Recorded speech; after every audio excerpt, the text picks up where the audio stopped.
ए झन्डेहरू, ए झोलीहरू, विश्व लुम्बुले जे भनेको छ ठिक भनेको छ, बुझिस्? तिमीहरू पुरानै नेताको जसरी आउने भने तिमीहरू र पुरानोमा के फरक भयो? तिमीहरूको ढोका खोलिदिनु पर्ने एउटा सेक्युरिटी गार्डले तिमीहरू आफै ढोका खोल्न नसक्ने हो?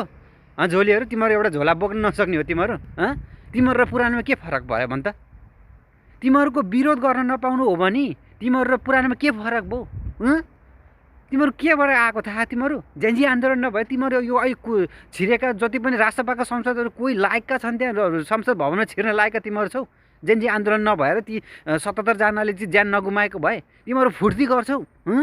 तिमीहरूलाई जनताले नि आँखा चिम्लेर भोट हालेको छ, बुझ्यौ? तिमीहरूको काम कर्तव्य देखेर गरेको होइन नि।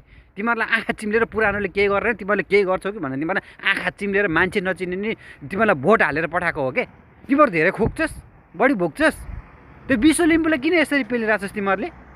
एउटा जनजातिको छोरो पुरै खैरिएको पुरै उहिरेको छ त त्यो के अरे अहिले सामाजिक सञ्जालमा त विश्व लिम्बूको लागि त राम राम राम राम राम।